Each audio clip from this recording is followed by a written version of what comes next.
Good morning and welcome to path of evolution. આપણે ભગવાને જે ક્રિએટિવ એનર્જી મૂકેલી છે આપણી અંદર, એ ક્રિએટિવ એનર્જીને ઓળખીને એનો કેવી રીતે સાચા અર્થમાં ઉપયોગ કરી શકાય અને આપણે કેવી રીતે ઇઝીલી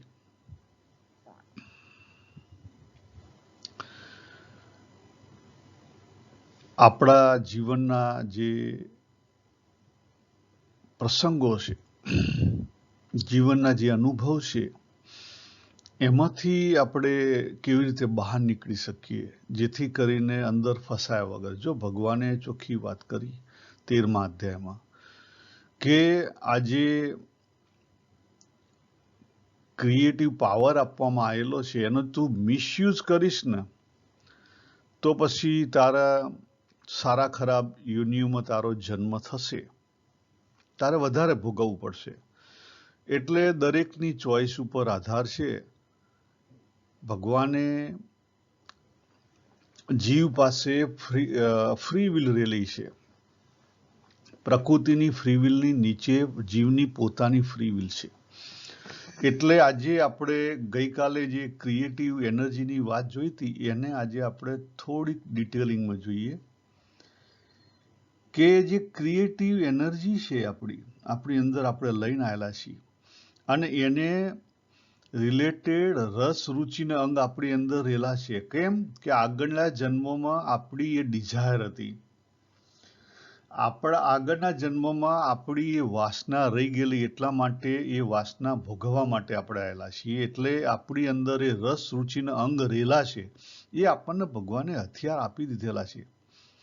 બીજું કયું હથિયાર ભગવાન આપે છે આ જીવનમાં? સમયે સમયે એવા પ્રસંગો ઊભા કરે છે. સમયે સમયે જીવનમાં એવા પ્રસંગો ઊભા કરે છે કે જ્યાં આપણે જે બ્લોક કરેલી એનર્જી છે, આપણી વાસના છે, એને આપણે એક્ઝોસ્ટ કરી શકીએ, એને ફૂંકી મારી શકીએ.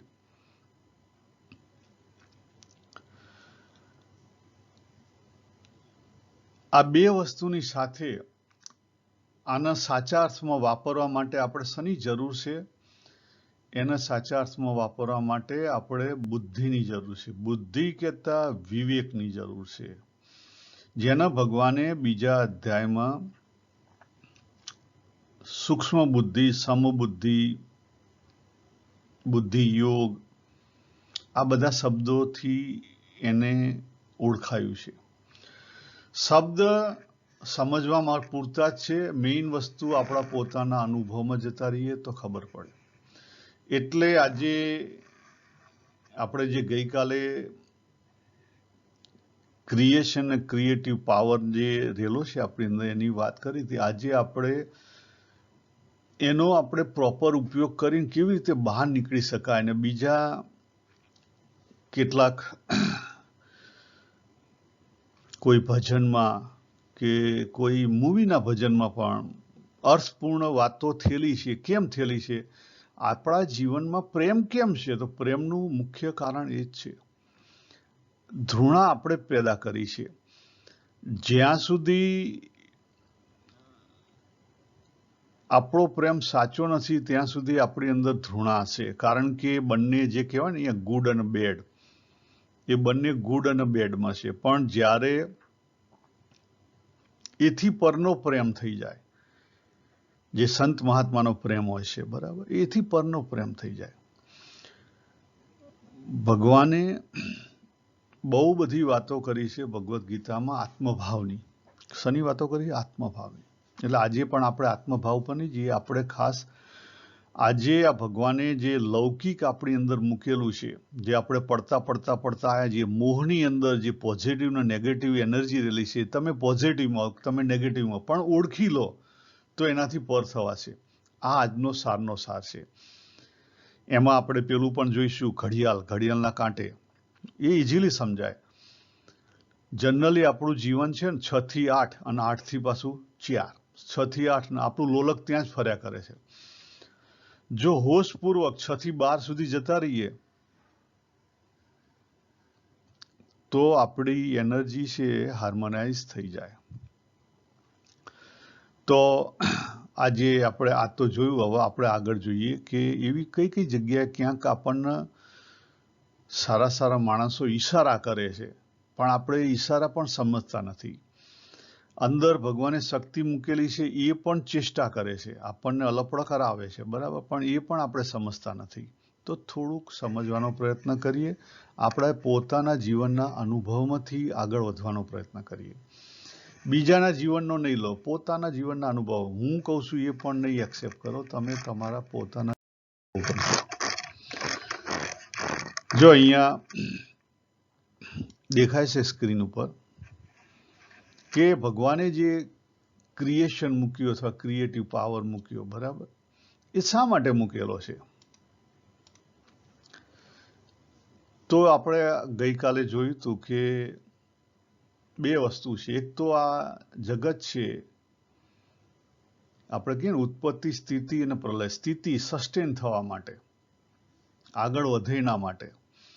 આપણા મા બાપ આ ક્રિએશન પાવરમાં પાર્ટનરશિપ ના લીધી હોત તો આપણે ક્યાંથી આવ્યા હોત?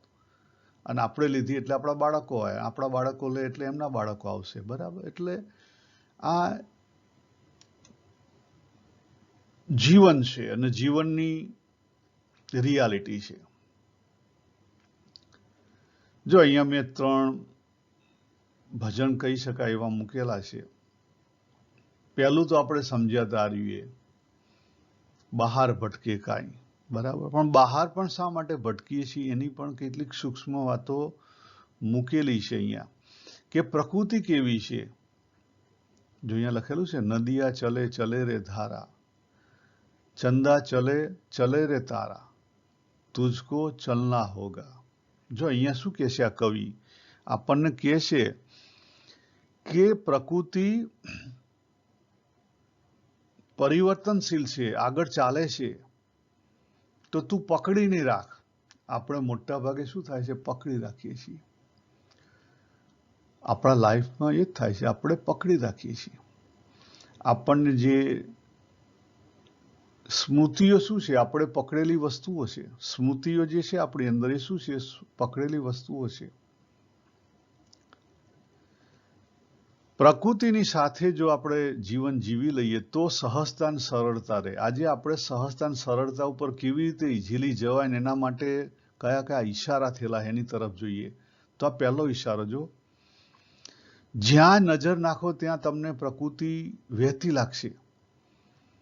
તો આપણે પણ શું કરવાનું છે? આપણે પણ એની સાથે વહેવાનું છે. જો પકડાઈ ગયા તો ગયા, જો રોકાઈ ગયા તો ગયા. અહીંયા શું કહે છે? જો ચોખ્ખું કહે છે, જો પાર હુઆ વો સફર મેં, બરાબર, જો એ હેડ્યો સફરમાં એ પાર થઈ જશે, પણ જે રોકાઈ ગયો એ ભંવરમાં ગયો, બરાબર. અને આખરે છેલ્લે ચેતવણી કેવી આપે કે નાવ તો ક્યાં, કિનારા પણ સમયની સાથે વહી જાય છે, તો તારી શું તાકાત? તું પણ ચાલ, તું રોકાઈ નહીં જા. સમય સાથે વર્તમાનમાં ચાલો. આ એનો સારનો સાર છે. બીજું જે કવિએ કવિતા લખેલી છે એની અંદર પ્રેમની વાત કરેલી છે કે માજી, એટલે આપણને ઉદાહરણ આપણને કહે છે કે એ માજી, તમે જીવને પણ કહી શકો, હે જીવ, નૈયા ટૂઢે કિનારા. નૈયા એટલે આ પ્રકૃતિ છે, દેશ છે, એ પુરુષને તો શોધી રહી છે. પ્રકૃતિ પુરુષને શોધી રહી છે. આ દેશ છે, આ જે બધી ચેષ્ટાઓ થાય છે દેહ દ્વારા, એ શું છે? શેના માટે છે ચેષ્ટાઓ? પોતાના સ્વરૂપમાં પાછા જવા માટે. એક દિવસ તો આપણે પોતાના સ્વરૂપમાં પાછા જવાના જ છીએ, પણ જેટલા સમજીને વહેલા જવાય એટલો ફાયદો. જો અહીંયા લખે છે, કભી ન કભી તો સમજોગે તુમ એ ઈશારા. આ જગતમાં આપણે કંઈક ને કંઈક શોધી રહ્યા છીએ. આજે આપણો શું કહેવાય, આપણી જે ક્રિએટિવ એનર્જી છે ને, એ કંઈક ને કંઈક શોધી રહી છે. કેમ શોધી રહી છે? તૃપ્તિ માટે, શના માટે? તૃપ્તિ માટે. બહાર શોધી રહી છે એની દિશા બદલી નાખો તો તમને તૃપ્તિ થવા માંડશે. બહાર શોધી રહી છે એની દિશા બદલી નાખો તો અંદર તમને તૃપ્તિ થવા માંડશે. બહાર તો શું થશે? બહાર તો જો અહીંયા કહે છે એક દિન થક કર, તું થાકી જઈશ એક દિવસ. બહાર જો શોધવાનો પ્રયત્ન કરીશ ને તો એક દિવસ તું થાકી જઈશ. માટે અંદર જો, માટે તું અંદર જો. આપણે જે બહાર બધા ધાંધિયા કર્યા છે એના માટે જો અહીંયા મેં સ્લાઇડ છે એના આપણે કે બહાર આપણે શું છે, આગલા જન્મમાં ભાઈ કેટલાક કર્મો થયેલા છે, આ જન્મે પણ આગળ પાસ્ટમાં આપણા કેટલાક કર્મો થયેલા છે. એ કર્મની રીત છે ને એને થોડીક સમજી લો તો આપણી અંદરથી જે ચેષ્ટા થઈ રહી, જે અંદરથી આપણને ધક્કા લાગે છે એની ખબર પડશે. આપણે પોતે જ એનર્જી બ્લોક કરેલી છે અને જ્યારે કોઈ સમય ભૂતકાળમાં આપણે કોઈ પરિસ્થિતિમાં પાર્ટિસિપેટ થયા છીએ, કોઈ સારા ખરાબ પ્રસંગે પાર્ટિસિપેટ થયા છીએ, એ વખતે આપણે કંઈક એનર્જી બ્લોક કરેલી છે અને સામેની પાર્ટીએ પણ એનર્જી કંઈક બ્લોક કરેલી છે. હવે સામેનાનું તો આપણી અંદર આવતું નથી, પણ એ કોણ બધાનું કોણ મેનેજ કરે છે? પ્રકૃતિ, નિયતિ મેનેજ કરે છે. આપણે ત્યાં નિયતિ બહુ સારો શબ્દ છે. એટલે વારંવાર જીવનમાં એ જે કોઝ આપણે ઊભું કરેલું છે એની ઇફેક્ટો આપણા જીવનમાં આવે છે. એટલે આપણને ઓપોર્ચ્યુનિટી મળે છે. કેમ? એ આપણા આગળના કર્મો, જે સંસ્કાર છે એને એક્ઝોસ્ટ કરવા માટે, અંદર રહેલી વાસનાને એક્ઝોસ્ટ કરવા માટે. એટલે જો અહીંયા મેં રેડ અક્ષરમાં લખેલું, dancer can exhaust block energy by harmony. આપણી પાસે ઓપોર્ચ્યુનિટી આવે છે. ઓપોર્ચ્યુનિટી 1, 2, 3 યલોમાં મૂકેલી છે મેં તીર. એ સમજાય અને જો આપણે એનો સાચા અર્થમાં ઉપયોગ કરી લઈએ. પણ આપણને કેવી રીતે ખબર કે આપણે સાચા અર્થમાં ઉપયોગ કર્યો? તો જે કોઈ પ્રવૃત્તિ કરીએ છીએ અને જે રસ રુચિના અંગથી કરીએ છીએ એમાંથી તમને જો તૃપ્તિ મળે તો સમજી લેવાનું કે તમે સાચા અર્થમાં તમારી એનર્જી વહી. અને એમાંથી તૃપ્તિ ના મળે તો સમજી લો કે તમે ખોટા માર્ગે છો. દાખલા તરીકે મને આ વાંચવા લખવાનો ને આ બધો શોખ છે, તો મારી એનર્જી આ રીતે વહી રહી છે, પણ મને આમાંથી રસ છે. હું પૈસા માટે નથી કરતો, મને રસ છે. એટલા માટે તો આજે જિજ્ઞાસા વૃત્તિના કારણે તો હજારો બુકો વાંચીને હજારો બુકો જેટલું લખ્યું, બરાબર. એક રસ છે. હવે લખેલું છે કોઈ વાંચવાનું નથી, પડ્યું છે બરાબર, પણ એક રસ છે એટલા માટે એનર્જી વહી રહી છે. પણ એમાંથી તૃપ્તિ મળે છે એટલે જળવાઈ રહ્યો છે. જો એમાંથી તૃપ્તિ ના મળતી હોય, સંતોષ ના મળતો હોય તો જળવાય જ નહીં. અને તમે જો એ પરિસ્થિતિ છે, સમય તમને જ્યારે ઓપોર્ચ્યુનિટી મળે ત્યારે તમે એને હાર્મોનાઇઝ ના કરો, તમે એને બેલેન્સ ના કરો, તો પછી જેમ મહાભારતનું યુદ્ધ થયું ને એમ પછી છેલ્લે બધું ફૂટી નીકળે. પછી તમને નિયતિ હાથમાં લઈ લે બધું જ. તમારી પાસે કઈ બી વસ્તુ રહે નહીં. અને ત્યાં પછી ભગવાન આપણને કહે છે કે એ જગ્યાએ આપણે શું કરાય? એ જગ્યાએ આપણે માત્ર નિમિત્ત માત્ર થઈ જવાનું.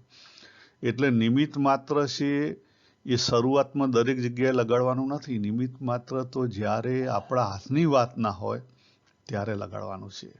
જ્યાં સુધી આપણે પુરુષ પ્રયત્ન કરી શકીએ છીએ ત્યાં પુરુષ પ્રયત્ન જરૂરી છે, પણ અવળા રસ્તે નહીં. જો તમને એમાંથી સંતોષ આવવો જોઈએ, અવળો રસ્તો નહીં પકડતા. અવળો રસ્તામાં પુરુષ પ્રયત્નો ઊભા ના કરવા.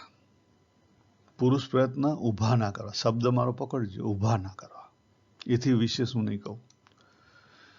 હવે છેલ્લે આપણે જે મારે આજે કે આમાંથી આપણે બહાર કેવી રીતે નીકળી શકીએ? આમાંથી આપણે બહાર નીકળી શકીએ. હા, આપણે બેલ શેપ જે છે બ્રાઉન અને ગ્રીન એ બંને સમજાતા, એટલે એમાં નહીં જઈએ.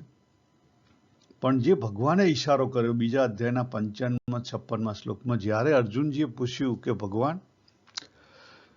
આજે તમે બુદ્ધિની વાત કરો, સમબુદ્ધિની વાત કરો, સમતા, બુદ્ધિની અંદર જે સમતા રહેલી છે, વિવેક રહેલો છે, સ્થિરતા રહેલી છે, જે નિશ્ચલ એટલે પવિત્ર, અને અચળ એટલે દ્વંદ્વ રહિત, નિશ્ચલ અને અચલ બુદ્ધિની તમે જે વાત કરો છો,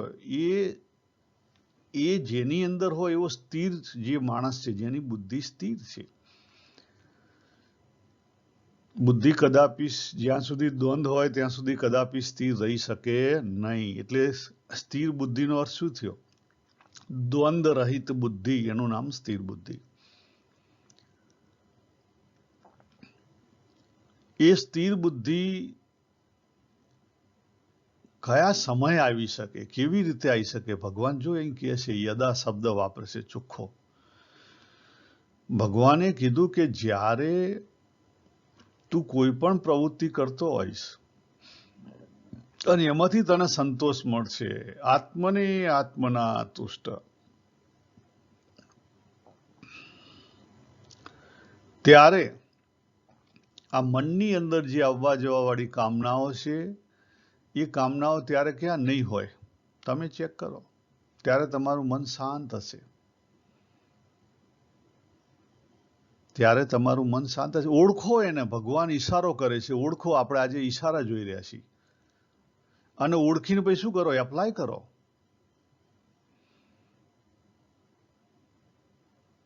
ઓળખીને એપ્લાય કરો. અને એથી ડિટેલિંગમાં જો ભગવાને વાત કરી કે તમારી સ્થિતિ ક્યારે થઈ કહેવાય, એની વાત કરે છે. હવે આગળ તમારું ડેવલપમેન્ટ થયું છે કે નહીં એનું ટેસ્ટિંગ ભગવાન બતાવે છે. ભગવાન કહે છે કે જ્યારે જીવનમાં પછી સુખ આવે કે દુઃખ આવે, દુઃખની પરિસ્થિતિ આવે કે સુખની પરિસ્થિતિ આવે,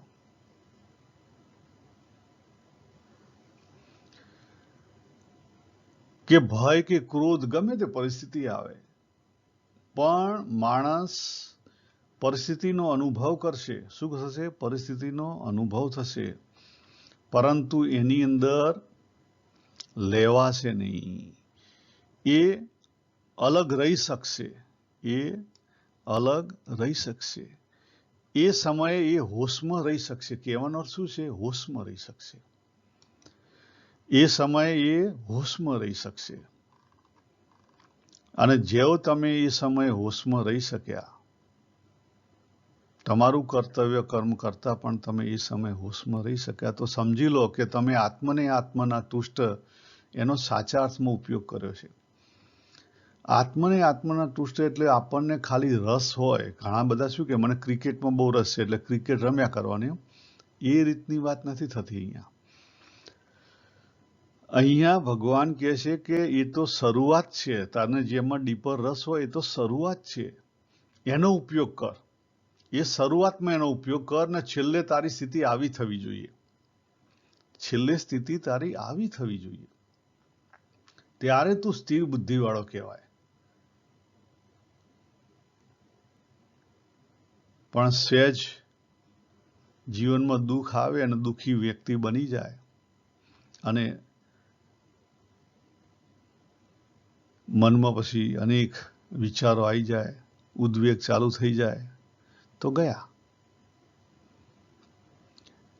જો પછી ભગવાન 14મા અધ્યાયમાં છેક લઈ જાય છે કે ભાવ બદલાશે. શું થશે? ભાવ બદલાશે, ગુણ બદલાશે, શરીર ઉપર દેખાશે, શરીર ઉપર દેખાશે. પરંતુ શરીર ઉપર નહીં દેખાયો નહીં, પરંતુ શરીર ઉપર દેખાશે, પરંતુ અંદરથી એ જાણી રાખે છે, એટલે એને અંદરથી એ શાંત હશે, અંદરથી એને એમાંથી સંતોષ મળશે. એન્ડ ઓફ ધ ડે અંદરથી એને સંતોષ મળશે. અંદરથી એ વિખરાયેલો નથી. આ અગત્યનું છે, કારણ કે આ બધી વસ્તુ ભેગી કરો ને તો ખબર પડે. આપણે ટુકડા ટુકડા સમજશું તો નહીં ખબર પડે. જે ગુણાતીત હોય એનો અર્થ એવો નથી કે એને સારા ખરાબ પ્રસંગોની ઇફેક્ટ ના થાય, એનો ઇફેક્ટ થાય. એને દુઃખ ના થાય, દુઃખ થાય. એને સુખ ના થાય, સુખ થાય. એને અનુકૂળતા ના થાય, થાય. એને પ્રતિકૂળતા ના થાય, થાય. એ ના ભોગવે, ભોગવે. ભોગવવું જ પડે, છૂટકો જ નથી. પરંતુ એનો હરખ શોક ના હોય. એનો હરખ કે શોક ના હોય. ખ્યાલ આવે? નરસિંહ મહેતા પત્ની ધામમાં જ્યાં દુઃખ ન થાય, થાય. પણ એનો હરખ શોક પછી ના હોય.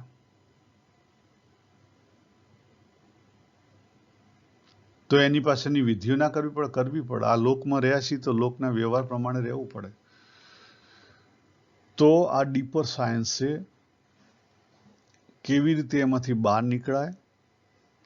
બીજા અધ્યાયનો 55મો, 56મો અને 14મા અધ્યાયનો 22મો શ્લોક. એટલે બધું ભેગું લેજો. જો અલગ અલગ લેશો તો મુશ્કેલી થશે. અલગ અલગ લેશો તો મુશ્કેલી થશે. જે માણસ નિષ્ઠુર થઈ ગયો છે એને પણ આ સુખ દુઃખનો અનુભવ ના થાય, પરંતુ એમાં નિષ્ઠુરતા છે. એટલા માટે તો ભગવાને આગળ વાત કરી સ્થિર બુદ્ધિમાં પવિત્રતા હોવી જોઈએ. નિષ્ઠુરતાની વાત નથી થતી, પવિત્રતા.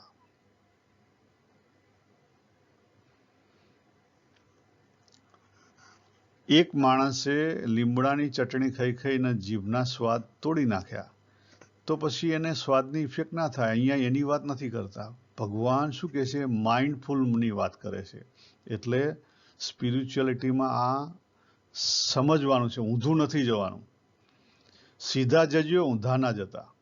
તો આપણે અહીંયા પૂરું કરીએ. સર્વેને જય શ્રી કૃષ્ણ. હરિઓમ તત્સત. હરિઓમ.